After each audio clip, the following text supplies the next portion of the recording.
믿음이 발휘되기 위해서는 내 마음같이 준비해야 되는데 내가 그런 선택을 하지 않고 그런 생각을 하지 않는데 뭔가 믿음을 발휘하려고 하면 안 되는 거죠.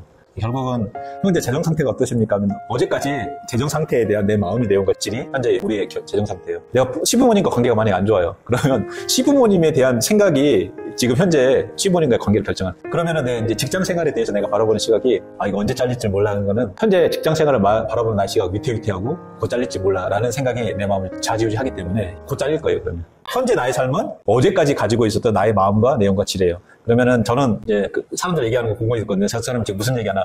미래는 이렇게 되겠네. 저 사람의 재정 상태는 저렇게 되겠네. 그리고 저 사람의 그 건강 상태는 저렇게 되겠네. 라고 우리가 미뤄 짐작할 수가 있다는 얘기죠. 그 말이 그 사람을 대변한다는 거죠. 왜냐하면 그 말을 통해서 나오는 그 사람의 생각, 마음에 가득한 것을 내게 된다는 거죠. 낸다는 것은 뭐예요? 말한다는 거예요.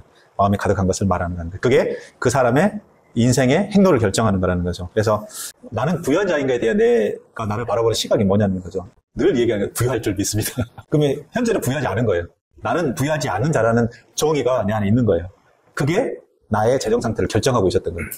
왜 이렇게 사업이 안 되지? 한 3일 정도 금식기도 하면서 한번 뚫어내야 되겠지. 그 사람의 지금 현재 상태가 부유하지 않은 거예요. 그 마음이 현재 그 사람의 부유한 정도를 딱 결정짓 짓는 거죠. 그래서 성경에서는 우리가 부유한 자가라고 얘기할 때 도대체 부유가 뭔가에 대해서 저도 궁금하더라고요. 찾아봤어요. 성경에서는 부유를 얘기할 때는 그 영적인 복을 얘기를 해요. 그 영적인 부여가 물질적인 부여를 안고 있어요. 근데 우리는 이건 관심이 없고 이것만 관심 있는 거죠. 부유한 자 하면 우리는 그거 관심 없어요. 근데 성경에서는 우리에게 신령한 복을 주시되라고 되어 있는데 이게 과거형이에요. 우리한테 우리 이미 주셨어요. 이 말씀을 근거로 봤을 때 나는 부유한 자인가? 부유한 자죠. 왜냐면 하나님께서 복을 이미 주셨기 때문에. 근데 그 복에 대한 단어가 에올로기아라는 그 원어에서 나온 단어인데 에올로기아는 어떤 말로 구성되어 있냐면 좋은 것과 로고스. 이게 좋은 말씀이래요. 그러니까 축복의 말이 이 신령한 복이에요. 이 얘기는 무슨 얘기냐면 복을 주시되라고 했을 때 이미 우리에게 축복을 해주신 거예요. 가만히 생각하면 하나님께서 우리에게 무슨 말씀을 주셨는데 그 말씀이 축복의 말씀이에요. 그러니까 결국 뭐냐면 로고스라는 진리인 말씀 중에서 축복에 대한 내용만 딱 더 발췌해내면 이게 에올로기아래요. 그러니까 우리 인간들에게 하나님께 축복에 대한 내용을 이렇게 모아가지고 줬는데 이게 바로 그 에올로기아예요. 그러니까 에올로기아 안에는 축복에 대한 축복이 있는데 그 안에 물질적인 부여가 담겨 있는 거예요. 근데 물질적인 부여가 담겨 있는데 그걸 이미 우리가 주셨다는 거예요. 그래서 그렇기 때문에 우리가 부유한 자라는 거죠. 일단 아우리시티저는 그 일의 이벤트가 되게 중요한 거예요. 아우리시트 시제라는 거는 이 일이 일어났다라는 걸 얘기할 때 아우리시트 시제를 써요. 과거형, 현재형, 미래형에서 아우리시트는 이 일이 일어났다라는 그 사건을 되게 집중해서 얘기할 때 이 시제를 쓴데 헬라는 더 이상 저도 모릅니다. 근데 이 부유하게라는 거에 담긴 의미는 물질적 부여와 영적 부여가 같이 있는 거예요.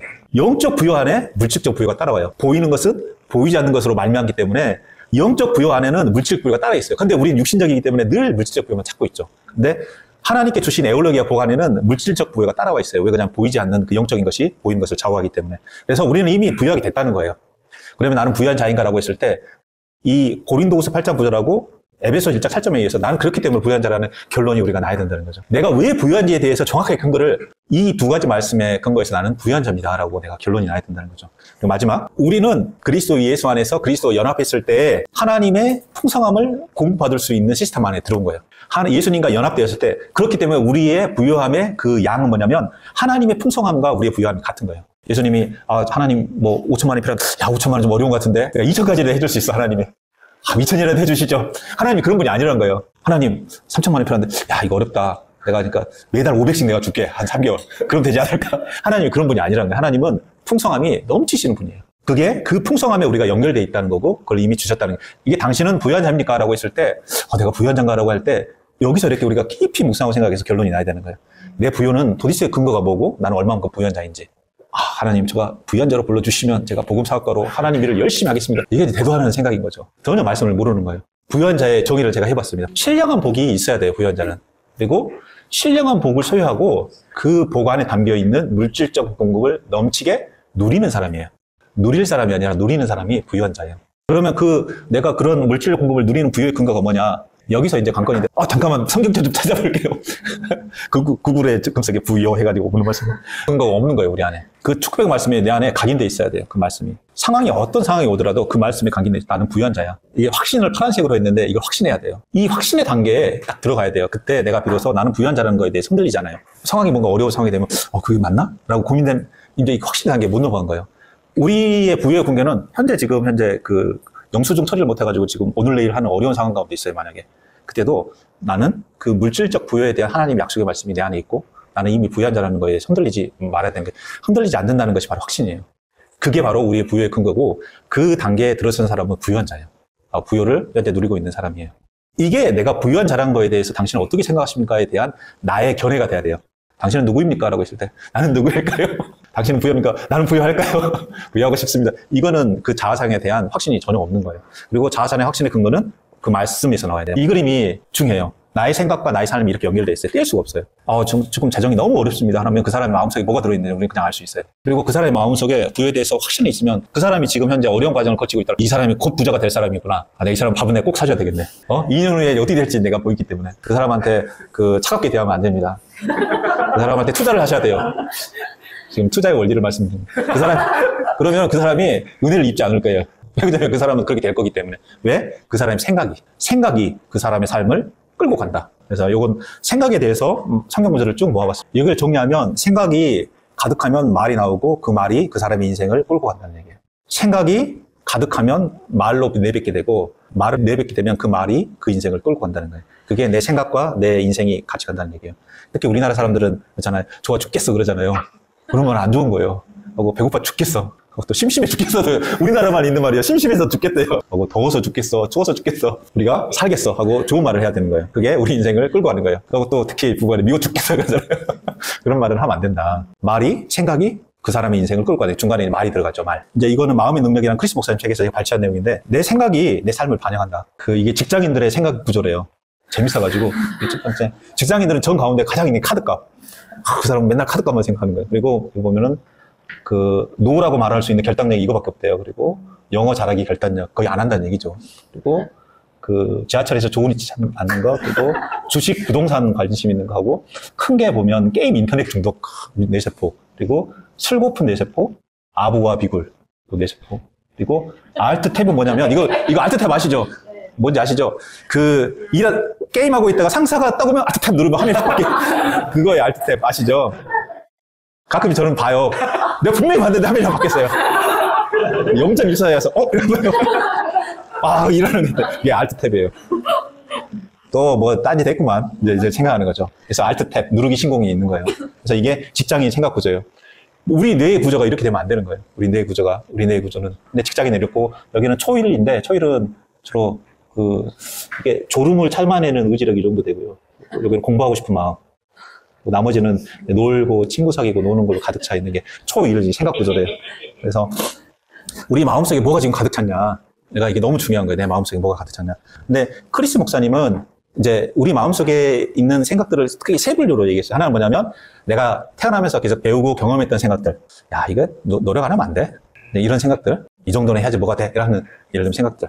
짧은 물리 지식을 통해서 무리를 걷는다고. 택도 없는 소리.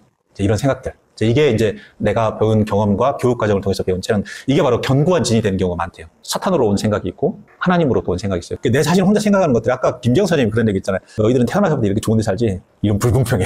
예를 들면 이런 생각들일 수도 있다는 거죠. 그게 아니라 나는 아프리카보다 우리는 전 세계에서 10위권 되는 좋은 나라에서 태어나서 나는 이렇게 좋은 혜택을 받고 있는데 라고 생각할 수도 있는데 또 더 좋은 곳을 보고 났더니 난 너무 불공평해 라는 생각들, 내 혼자만의 생각들인 거죠. 이게 이제 부정적으로 흐를 수도 있는 그런 생각들인 거죠. 마귀로부터 온 생각과 이제 그게 또 하나님으로 온 생각이 있는데 앞에 있는 내 생각에 추론은 내가 다음 주에 말씀드릴 텐데 일단 마귀로부터 온 생각, 하나님으로 온 생각은 구별하기가 되게 쉬워요. 그러니까 보이지 않는 거죠. 당연히 보이지 않는 두 가지 생각의 출처를 우리가 분명히 분별해야 돼요. 이게 어디서부터 왔느냐 이 생각이.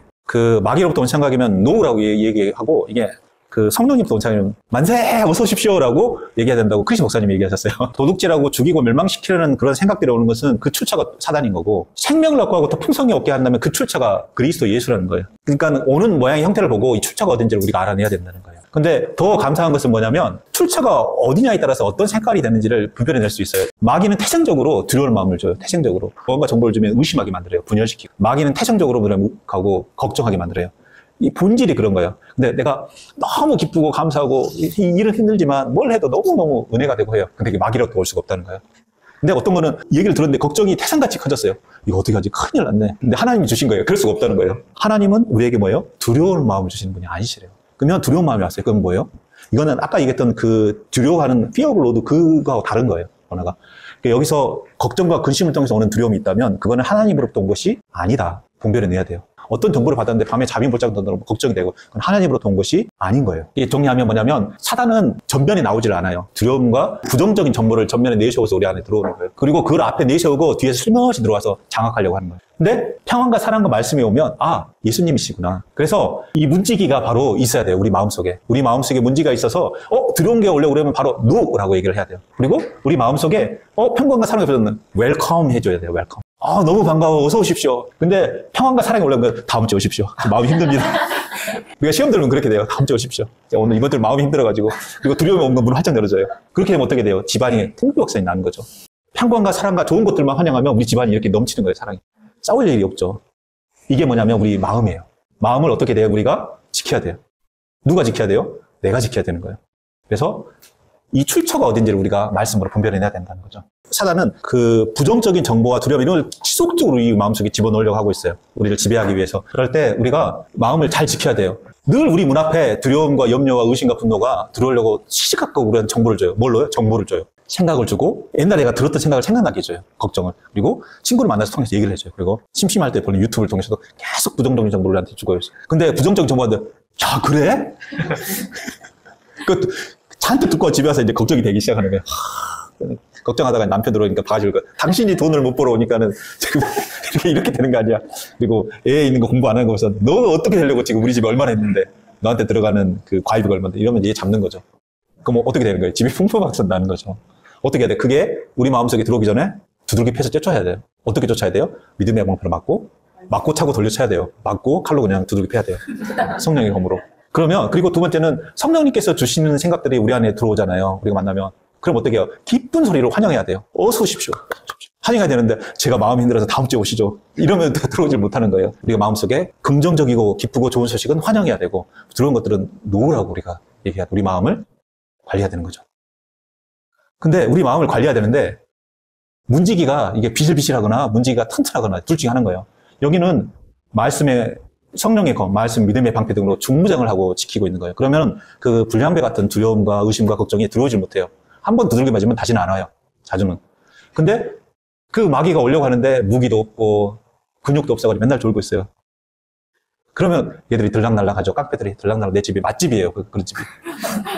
맛집이 돼가지고 저기만 가면 그렇게 좋대. 친구들 데리고 와요.